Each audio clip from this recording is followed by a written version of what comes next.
I showed up to San Francisco like very, very broke from a state school. And I showed up and I didn't really like know anybody in person, right? Like I just tweeted my way into a hacker house and I figured out the rest there, right? Like that is awesome because I don't think I could have done that in New York because the barrier to entry into San Francisco like is you will always have a couch you can sleep on if you're like an ambitious hacker or like you just want to build a company, right? But I think at the same time, like that creates this like easy on-ramp for people who take advantage of the ecosystem. But then like in New York, I think the barrier to entry is much higher and you actually have to figure it out to stay here.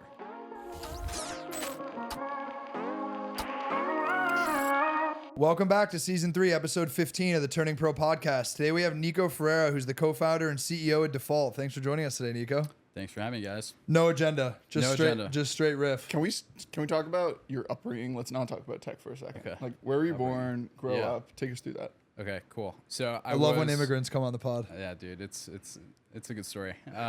So I was born in Argentina. I was about a year old when we moved to the States. My dad had like gotten this offer from University of Florida to come do his like doctorate in like agricultural engineering or something like that. So we moved to Gainesville. Lived there for probably 5 years, something like that. So we left in like 2004, so about 5 years. And it was interesting. Like I kind of grew up in this like for the first 5 years here, like in this student like housing complex, like with a bunch of like grad students. It was pretty sick. Like I did like barbecues every Saturday night. Like went fishing in the Gulf of Mexico and stuff like that. And like my dad would like bring me along to the lab sometimes with his lab mates. It was pretty cool. It was a very like it's kind of a very academic first 5 years in the States. And then when he graduated, he'd been like doing this research with this like very small software company in Kentucky, like, and not like Lexington, not like Louisville, like bumfuck middle of nowhere, Kentucky. So we moved up to Kentucky, and I grew up there basically. So I spent like 18 years in Kentucky. Ended up going to school for mechanical engineering and physics at U of L in Louisville, Kentucky. And I dropped out my last semester, moved to San Francisco, and the rest is kind of history. I knew you had a southern twang. I got a little bit of southern twang, yeah. Dude, he waited till his last semester. Yeah, I think it was about 6 weeks out, where it was like unofficially dropped out because I never like went into the student portal to, I think it was like applying for leave of absence or something like that. But basically, I withdrew from like 2 of my classes and I just stopped replying to the emails like 2 months later. So I don't know. I just never really went back. My co-founder did the same thing. So. Because he went the SF route versus New York when he like got into this whole startup thing, I actually don't think you'd be where you were if you graduated. Yeah, I agree. I like the way I viewed it was like I'm at this like state school in Kentucky. So like the floor already for like dropping out is like it's not that like I'm not gonna fall that far. You know what I mean? Like worst case, I just like go live with my parents and like hack on stuff, you know, and like figure it out from there. But like even then, like the I just didn't think there was very much downside, and I only saw upside, especially because like that was like late 2021. 2020, I basically spent like my last year checked out and just like hacking on stuff with my now co-founder and like hanging out on Clubhouse and Twitter and Discord and just meeting people in tech and meeting people like our age in tech. Yeah. And just, you know, swarming Discord and Twitter and just riding the internet wave. So it was pretty cool. I want to talk about that like SF to New York. Yeah. Because when I graduated school, this was 2018. I did 2018, 2019. Still like kind of end of ZERP era in San Francisco. And I was doing venture, and that's like where I, quote, cut my teeth. Yes. I didn't know what the fuck I was doing. But I'm glad I did San Francisco for a couple of years. Yeah. Because, I mean, New York still has the like hustle and grind 24/7 energy, which I love. But I can't exactly distill it or put words to it, but there is something different about the, I don't know, like the maniacal focus there that you do take here. Yeah. I don't know. Walk me through your experience. Yeah. I think my distillation so far is that San Francisco like really indexes on like you are rewarded in San Francisco both financially, socially, and I mean really financially and socially based on like how close you are to the epicenter of something that grows very quickly. So you can like an OpenAI engineer, for example, who's there in like the first like 100 people has been rewarded has been very rewarded like socially and like financially.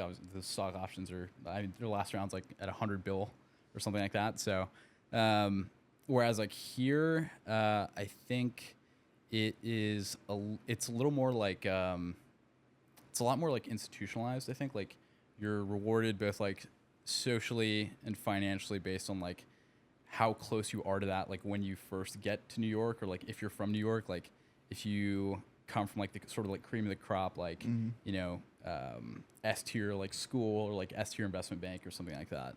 And not just in tech, right? Like there's finance, there's art, there's like music, there's like all these different like pods. Whereas in like San Francisco, I think it's a bunch of different like circles of Hacker houses. And like even at a higher level, it's really just like GPs and the capital networks that have flushed out of like the last generation of like tech companies. So the most notorious one is like obviously like PayPal Mafia, right? There's like, you know, Reid Hoffman at Greylock, you know, Keith Raboy, who was at Founders Fund, is now at Khosla.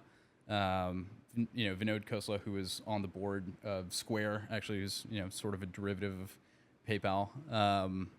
And yeah, I mean, just tons and tons and tons of people that sort of came out of that. And then all these other umbrellas that have sort of popped up, right? You've got the Sequoia one, you've got like Andreessen, you've got Benchmark, you know, you've got KP, all these different sort of like networks. And yeah, it's really interesting. It did seem like there was even from the time I was there, when I moved there, I lived in a crypto hacker house. You live in Crypto Castle? I lived in Crypto Castle Yeah. with It's like, oh, Samir I know that. from Yeah. He's like, oh, I know that one. Samir from what's his company? Vise. Yeah. You live with Tom Scholes as well?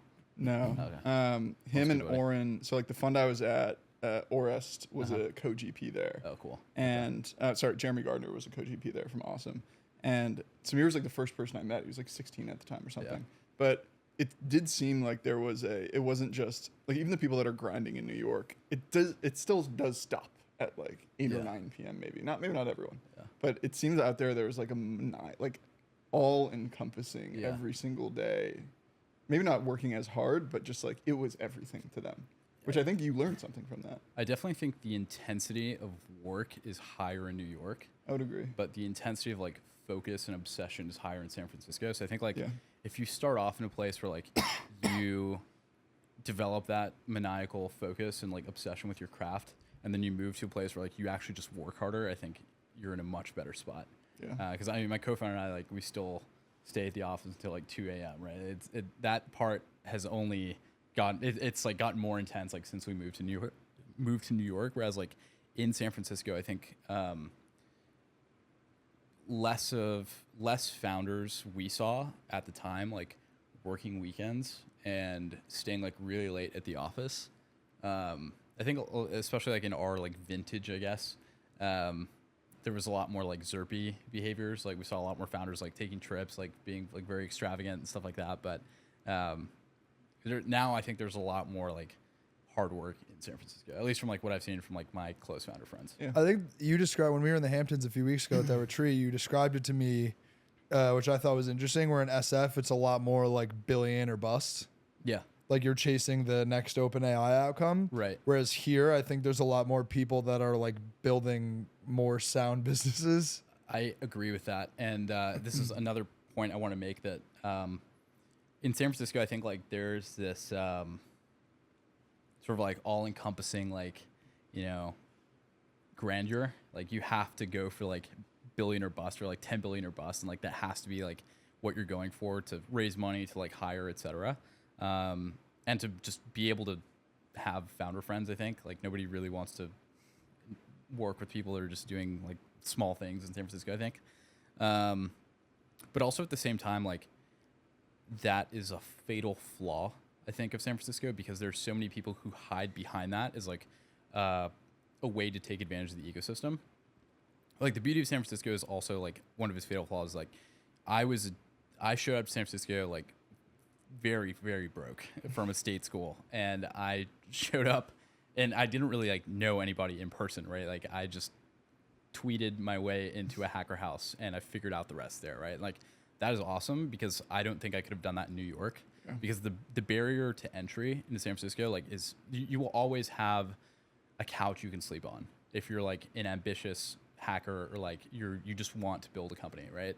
But I think at the same time like that creates this like easy on ramp for people who take advantage of the ecosystem and people who like pivot from like creator economy back in 2020 to Web3 in 2021 DAO tooling.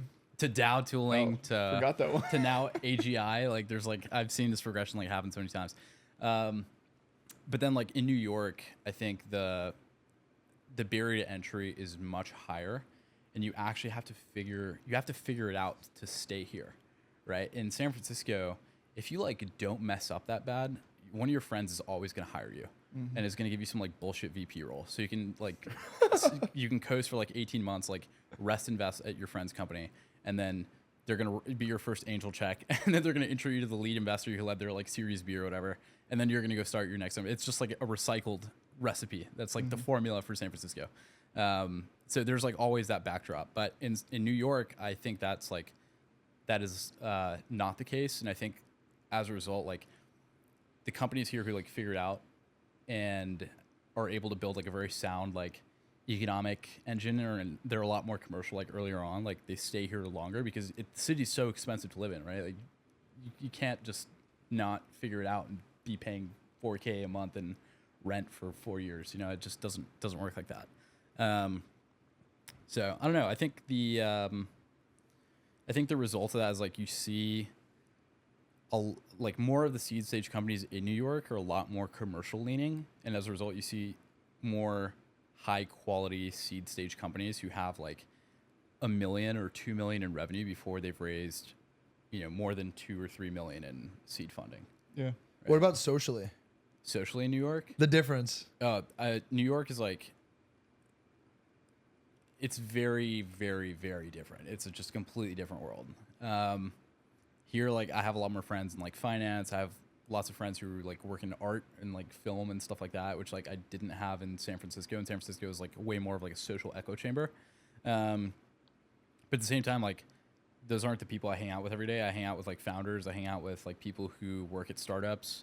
And the ecosystem here it's definitely a lot more like fragmented. Like there are sort of like camps that pop up. I feel like this one, like, the, Platter, Haven, adjacent camp is like one. And there's like a bunch that are like Ramp alumni. And then there are a bunch that are like, what's that company?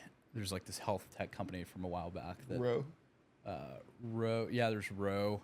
It's the guy who started Operator Partners. I feel like there are a bunch Weinberg?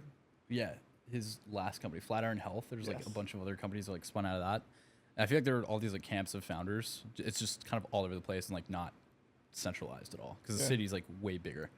There's nothing that like brings everybody together. To, like, what drove you to come here when you were building Default? Yeah, so first things first, I think we'd hired a bunch of people in Europe and we're starting to hire more in New York. And my co-founder just basically got tired of waking up that early to like go to stand up and stuff like that. So we're like, all right, we should probably make this a little easier on ourselves. Plus, like the switching cost of like our location was much lower. We were 24 and 23 at the time, probably, or like 25 and 24. And we just wrapped up like a year and a half here. I think I'm at almost the year and a half mark. And then also like I was just starting to feel that San Francisco was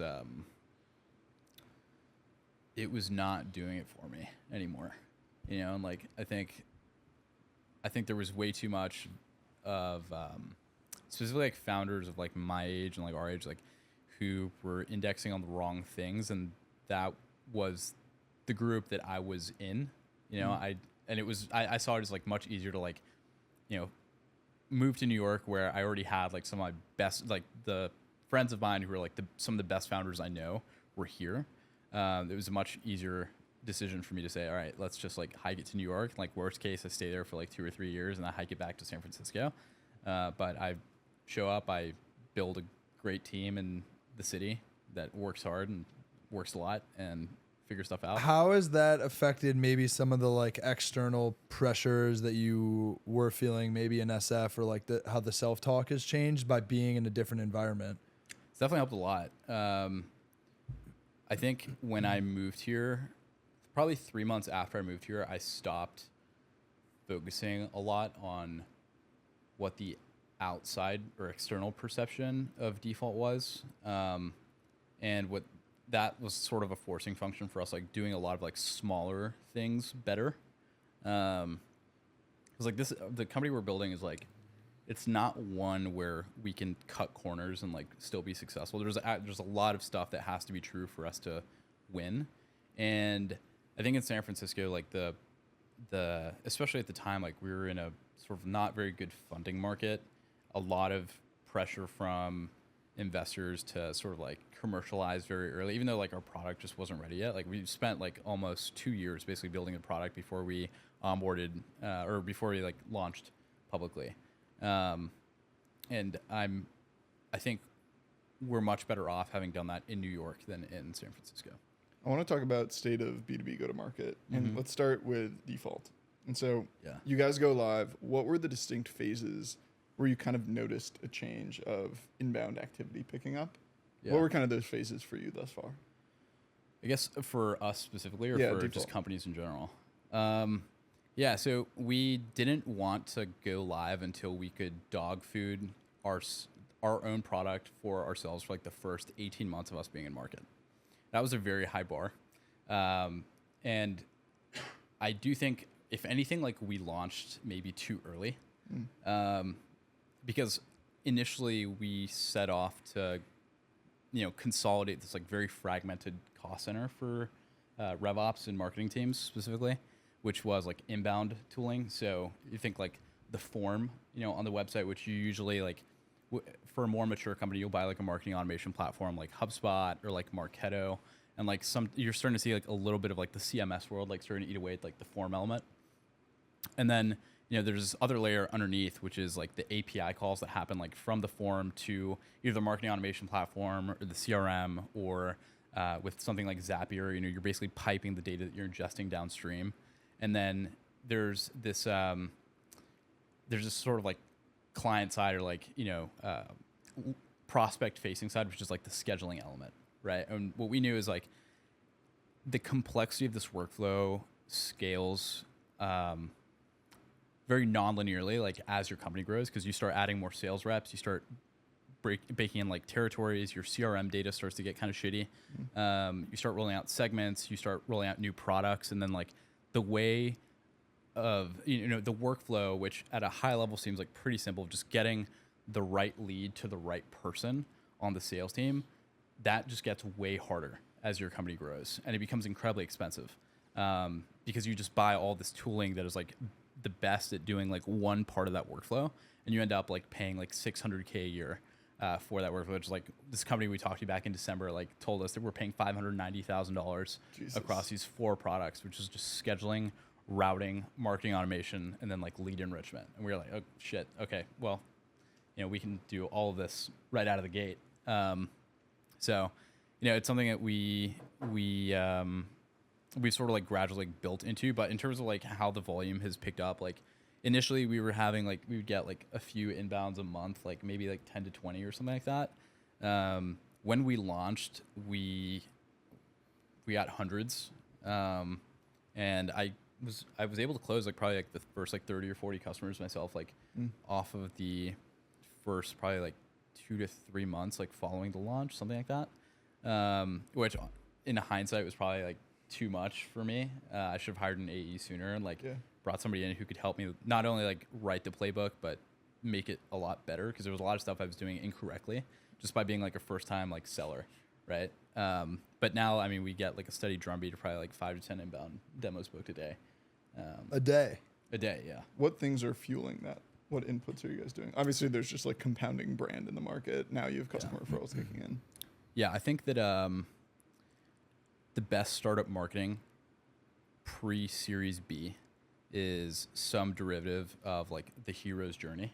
Like we call this like founder-led marketing, right? But like, I think what we don't realize is like startups are a spectator sport, man. Like when Quibi went down, like there were so many people just like dunking on that company, right? And you see like the other side of it, like Clay has just like ravenous like fanfare for the product. They've built something that's so great and it solves like a very, very painful problem for people that, you know, people just rave about the product. And I think like the best startup marketing is, you know, telling the story of like the hero, i.e. like the founders and the team, and finding different sort of like story arcs and like finding different ways of like telling that same story over and over again. So for us, like we do a lot of social, like LinkedIn is huge for us. We've been investing a lot more in like SEO and like content. Like we've been doing more case studies, more blog posts. A lot of it, like at this point, it's like we're trying to rank for like the right keywords and stuff like that. But LinkedIn has been like one of the biggest things. Twitter a little bit more now. I've been a little bit more active there, and it's bringing in probably like the lower end of our ICP, probably like the we call like the like ICP1, which is like seed, Series A stage companies like don't really have a system in place, but like they're very attracted to like the story or like the narrative that we publish there. And the same thing is true on LinkedIn. And then one of our bigger ones as well has been the LinkedIn conversational ads as well. That's been really big. We have to run more of like a sort of like a pseudo ABM kind of play at our stage. But we use a lot of like first party intent and stuff like that. So it's a bit more sophisticated than I think like most seed stage companies. So the art of storytelling also parlays into your fundraising capabilities. Yeah, definitely. And I would say you've done pretty well in that category. Yeah. So far so good on the fundraising. We've never used a deck, which has been great. Never used a deck. We had a memo that we wrote a long time ago. That's where Cyrus gets this from. Yeah, the no deck thing. He's like, I refuse to make one. If someone asks for it, I'm passing on them. Yeah. I just think that there are certain companies where like you can tell a very visual story and it's gonna make people feel good and they're gonna want to invest, right? And I think for us, it's more of like it's a little more complicated. Like there are various parts of the story you have to buy to think we are going to be like $100 billion company.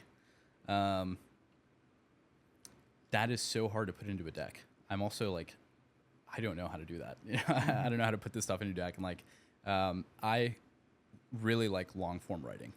I think like one of the best pieces of long form writing for like fundraising is like the Rippling Series A memo is incredible. They used it in like 2019 to raise their Series A from Kleiner Perkins. And I still think it's like one of the best pieces of long form writing for startups that I've seen in recent memory. It's really good. I actually made a memo. So I made a deck. Yeah. But I actually made a memo last week. Yeah. It's like, you know what? I'm gonna start with this and see how this goes for me. Yeah. It's just it also like it helps you uncover the gaps in your thinking that because like we all have blind spots, right? And I think like there's a certain it's like the you have like a blindness as a founder to like the things, the hairy problems that you're eventually gonna have to solve, or like the logical gaps in your thinking that you sort of move away from when you're telling your story, because they don't make you feel good as a founder. And I think like just writing it all out and then realizing which parts like don't make sense is a much better way of building this like bulletproof narrative and building your company around that bulletproof narrative. Because at that point, it's just like, okay, here's everything we know, every possible like path we can take. And here's like, you basically end up writing out this like manifesto of exactly what you're going to do. And like early on, it's like pre-figuring out your unit economics and like getting to product market fit. The only thing you need to figure out is like proving yourself wrong, right? Like, why am I not wrong on go-to-market, on product, et cetera? It's all like just, figuring out all the parts that like can be better and like should be better, and some of the parts that shouldn't even exist. In the process of your fundraising, what would you say you did really well? And if you could go back and do it again, what would you say are maybe a couple mistakes you made? I think one of the parts I did really well was probably like building up like really good social proof. So when we first raised money, it was very late 2021.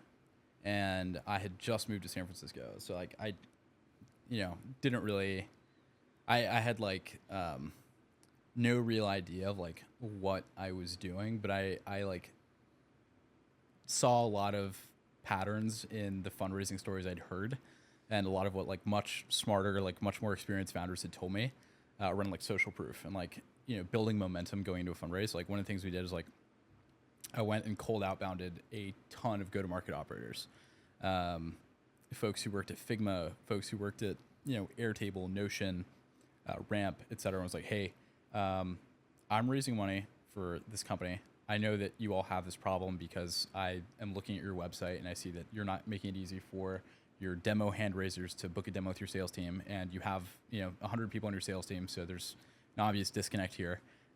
We're very early, but I'm fairly confident that we're going to raise a seed round in the next 2 to 3 months, and I would love for you to be a part of our story. That was like the outbound message, you know, at a high level. But I sent it to maybe like 100, 200 people, and maybe 10 replied, and of those 10, like probably 5 or 6 invested. And those people were like the right people to have in our corner. Folks like the VP of sales at Figma, Kyle Parrish, like the then head of growth at Airtable, Lauren Isford, and they just really championed us a lot. Gave us a ton of proof in terms of like how we were thinking through things. Obviously made the company much more like reputable, as you know, people, especially go-to-market operators, I think are like very, they have a very high bar. So they're getting like oversold to like all the time. People are always like selling them stuff, right? Especially with this like AI stuff that's coming out. Like, there's a ton of DMs and cold outbound they're getting all the time, but it made the company much more fundable. I want to talk about the value of like those early champions and also like early marquee logos. Yeah. Because especially in agency land, like some agencies exist to this day because they signed Ramp at seed. Yeah. And they just, it was random. They just happened to get introduced. They worked with them for 4 years. And they're the agency that did, I don't know, SEO for Ramp or design for Ramp or whatever it is. Red Antler like did their branding, right? And so I'm curious from your lens, what were a handful of either early angels or early just like friends of yours that kind of plugged you in, or 1 or 2 marquee logos, and any stories behind those or how they came about? Yeah, the early marquee logos I think we got, we had a lot of like false positives early on. You know, we're like, this is one of those like negative parts for our company of operating in San Francisco at the time, where we felt a huge like pressure to onboard customers and use that as our feedback loop, rather than just like leading with what we knew about like the product we needed to build. We almost like put our vision aside for a little bit, very, very early on. And we're like, all right, let's just like onboard people onto this thing that's obviously not complete, and it's obviously not the full build, and see what they say. And we did that a lot of times. We were like, all right, guys, like this is cool and whatnot, but it doesn't do like what we need yet, right? It does part of it, which is great. Like people would replace like their HubSpot form with a default form, but it didn't do like the full thing we were promising, which is like we're gonna make orchestrating your inbound as simple as possible. And we're going to, you know, all the downstream effects of that, right? We're going to consolidate your tech stack. We're going to give you like the superior first party integration that you can't get anywhere else because we built it all in one place. You know, just all these promises that we wanted to make that we couldn't really deliver on. So our early marquee logos, I think, came from outbound and warm referrals to qualified companies. And I just put out this tweet like a couple days ago around like warm intros killing startups, because I think that for us, like we had a lot of warm intros to companies that looked so good on paper. They were just like, oh my God, like the logos are amazing. You know, they're growing super fast, yada, yada. Like obviously, you know, we want to close these guys, and like we'd get warm intros, we'd get them using the product, and they just like weren't a good fit. And they also gave us like false, in some cases it was like too positive. They gave us like a false sense of product market fit before like the product had like a unique DNA or like was opinionated enough in the right ways. So we ended up like churning a bunch of like warm intros, like killing social capital that we had like asked our investors like our homies for. And yeah, it just kind of sucked. So I think you get like excited.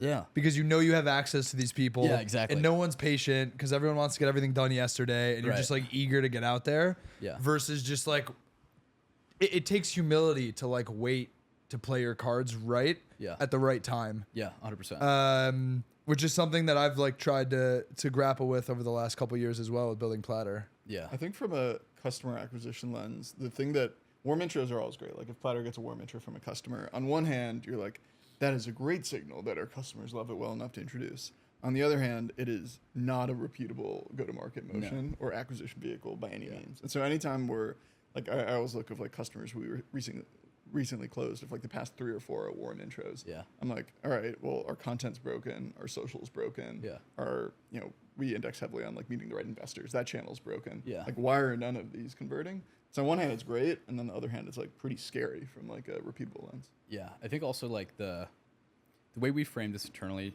historically is like the cost of recurring revenue generating scalable go-to-market motion varies by business, because sometimes like you eat this like insane product cost initially. Like for us, we spent millions and millions of dollars building the product so far, and it's like on the bet that we have built all of the right foundations to be able to cross-sell. Like our thing is like, when can we start cross-selling? It's not like when do we get to $1 million in ARR, because we don't really care like how long it takes us to go from 0 to $1 million in ARR. What we care about is like how long is it going to take us to go from like 1 to 10, right? So if we can get to like, I don't know, 2 or 3 million in ARR, right? This was our thinking probably a year and a half ago. If we can get to like 2 to 3 million in ARR, like selling like a mixed bag of like solutions for like more or less the same ICP, and we can prove that we can get other solutions in the door, and that those solutions are at least at parity with like the market incumbents, and like we get much better net revenue retention from selling you like, a form and then selling you like inbound scheduling when you need to start routing demos. Like that is a much better, much sexier business, we think, than something that's just a form builder that scales from 1 to 10 million in like a year. I just think there's more sustainability there.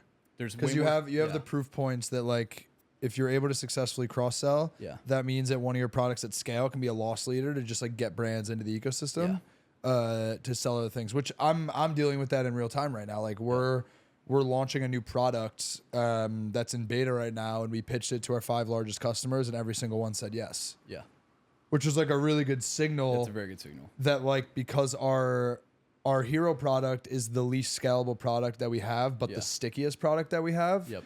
We're betting on the relationship that we have with our customers because of how sticky it is to be able to land and expand. That's exactly what we're doing. Default is a very hard and painful product to rip out once you've implemented it. Our happiest customers have implemented it very, very well. Our unhappiest customers have not implemented it well. So our North Star is like right now is like making sure every new customer we onboard gets to like the right implementation for their team, their tech stack, and their go-to-market motion as quickly as possible. And just proving everything out for like our core bread and butter right now. And then in 2 quarters, we're going to have a bunch of stuff that we're going to be cross-selling. So on the note of unhappy customers, I feel like anytime I'm having like good days, bad days, not even days, it's hour to hour. It's just hour to hour, yeah. It's good hours. I'm always like one Slack message away from like having my day ruined. Like, consistently. Yeah. And hopefully it's later in the day. That's a good tweet. I'm gonna throw out one of the drafts. After Every founder is one Slack message away from a good day being ruined. Yeah. One Slack Connect message away from it. And I feel so. I'll just put this out there on. Throughout that like up and downs of those Slack messages, where's your head at? Like, have you learned to deal with those shitty messages of like customer churning? Yeah, it sucks, man. Like, it sucks. Like, does it just suck every time and you just get used to it? No, I mean like we try and be like very optimistic, long-term optimistic, like short-term pragmatic. If we are getting signals that it's really hard for people to like connect their form on their website, it sucks to see that the thing that we've built like isn't up to snuff, right? But it's also a very good signal that if we make this better, this will go away, and customers won't make us feel sad, right? But long term, I think like customers really buy into like our vision for sort of being like the Costco of like go-to-market SaaS. And that is a very good thing to see. That's what keeps everybody going, right? Because there's a lot of like, to be able to do, the thing about like our strategy is like we had to build like 7 solutions basically for a seed stage company, which is hard because you have to like, each one of them has to be like pretty good. They can't really suck. And sometimes like they do suck because we hit some edge case where like a customer wants to do something that they otherwise like wouldn't do with default, but it's because like we've opened up the floodgates by having like all this integration under the hood. It's like something we just didn't think of before, that we just didn't make the experience of like setting that up the best. So we have to find like workarounds and stuff like that. And it's just like, it sucks for the customer sometimes, Yeah, but like in the context of edge cases, there's just, you can't predict a lot of those. No, we can't. I think every business deals with that, right? Like we dealt with that so much with building like the base infrastructure of an e-commerce storefront. Like a brand that has 1,000 SKUs and different price point is going to have different requirements than a brand with like 2 SKUs. And inevitably you're trying to build something that appeals to a lot, knowing that there's going to be edge cases. But I think that's any journey of like an early stage company. Yeah, definitely. You just don't want to like disappoint someone, so you get frustrated when someone tells you it doesn't do what they wanted. Exactly. Yeah. The leading indicator for us of like handling edge cases is basically, there's 2. Like number 1 is like how many integrations do we support? Like if someone says like, hey guys, like I want to move like all my lead data like into Google Sheets, right? Like should probably support that. And us not supporting that is like negative. It's a job to be done that the customer has that we can't support, right? And the second thing is like data reference and like the flexibility of our workflow engine, right? Like how flexible is it really? And getting there is hard, right? Because you're also building against like the requests you haven't seen yet, but that you probably will see in the future. If default fails, what's the reason? Default fails, what's the reason? There's probably a couple different cases where default fails. Like number 1, we just fail to build new solutions fast enough, and we're wrong about net revenue retention. The other case where we fail, I think is not very probable, but it's one where customers end up hacking together a ton of like horizontal or like use case specific like AI agent solutions, and they just have all the stuff like working in tandem. But I think that is very, very improbable.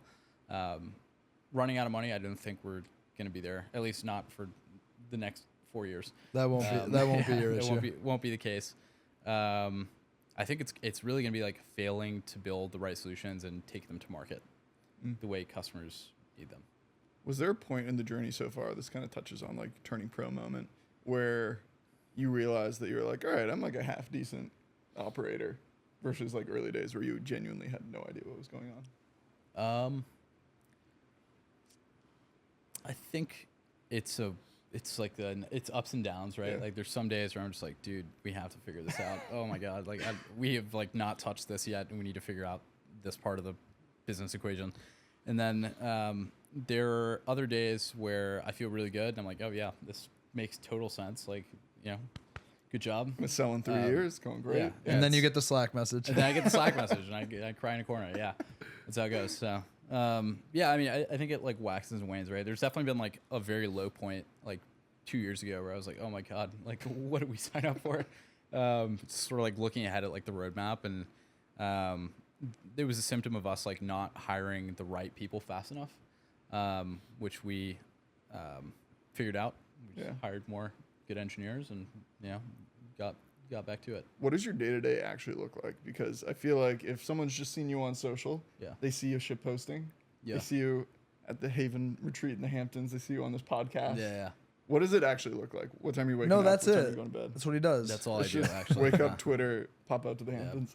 Podcast maxing and bumping up to the Dude, it's all Hamptons. go-to-market. It's all, dude. It's Hashtag it's all founder go-to-market. mode, If I'm in founder mode, dude.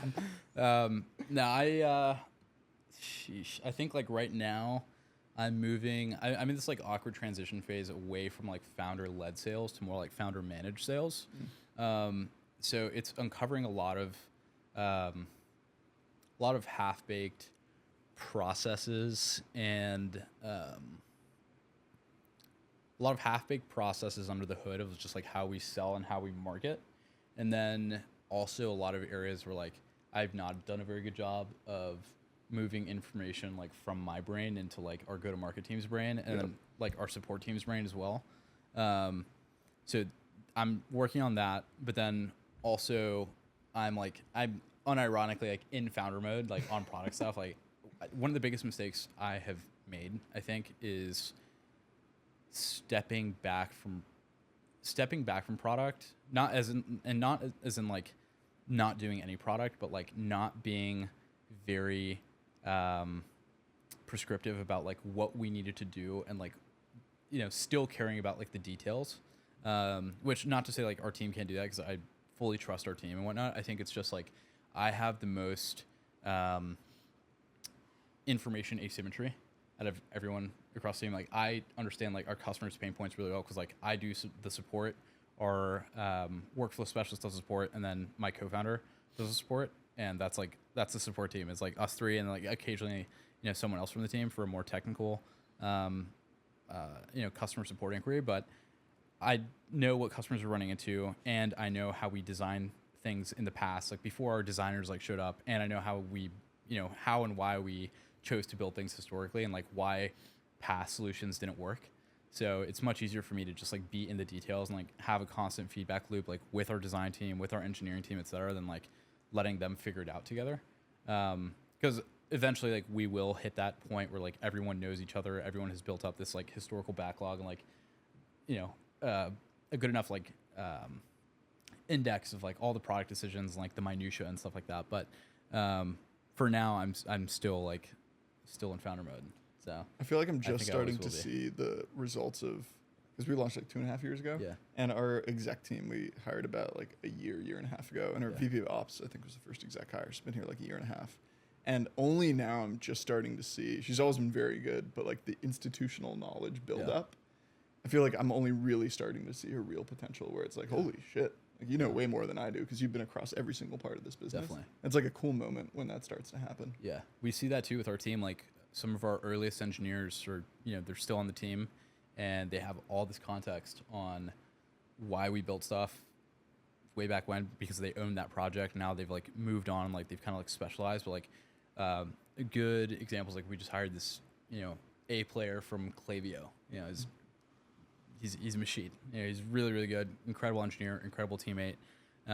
Was been working on one of our new products that we're getting ready to launch, and the engineer who built that now is one of our like scheduling platform leads, right? So he runs like scheduling now, and we saw this like really great knowledge transfer between those two early on a couple months ago when we first kicked off the project. And I think what I'm trying to do now is like make that easier on the go-to-market side. I think knowledge transfer is probably one of the most important things for a founder when you scale your team. Yeah. 100%. Because like no one will ever have the vision that you have. Like you can communicate it as best as you can, but it's not as clear in anyone else's head, so you can't make the assumption that it is. And when you do, that's when things start to get derailed. That's been another learning for me, is like accepting that no one sees what I see. And some of the moments where I was like the most frustrated, it's because I just didn't understand that. I didn't have the maturity to understand that.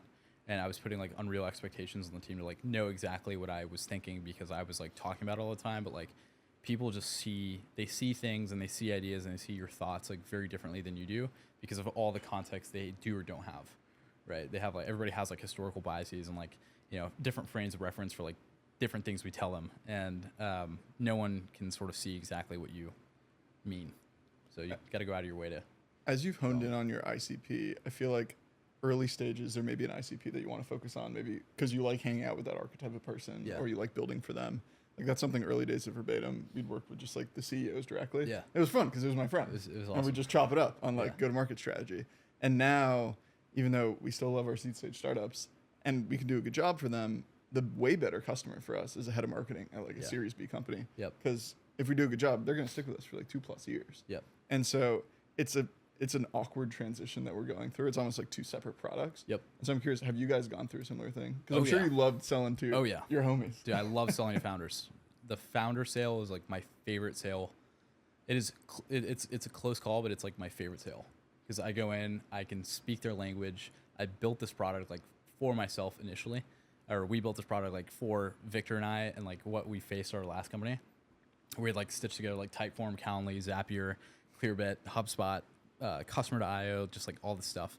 And that's my favorite type of sale. But now like my new favorite type of sale, or like will probably become my new favorite type of sale, is like the RevOps team. Enterprise RevOps. Love selling to RevOps as well, because they're like hackers at their core. I think less product facing, like technical skill, obviously, but they're just so sophisticated in terms of like understanding the technical problems, and they're like the aha moments.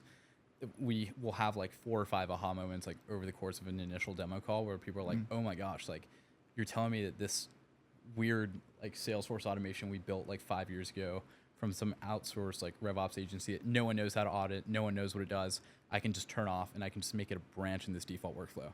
And that is like just my favorite thing to hear, that like we've made a bunch of like the right small product calls that enable people to do what we promised them, 3 years ago, when we were like failing to sell and like retain customers of that size. And then Nico will have this aha moment in 5 years when a buyer's like, oh, I get it. Here's $100 million. Dude, this has been awesome. I know we have a hard stop here. We're coming up on time. So if you want to just look at the camera on the left, let everyone know where they could find you, what you're working on. Cool. Yeah. My name is Nico Ferreyra, co-founder and CEO of Default. And you can find me on Twitter and LinkedIn. And what's that URL? Default.com, baby. Default.com. Default.com. Shout out. Good stuff, man. There we go. Oh, yeah. That's a wrap. Good shit.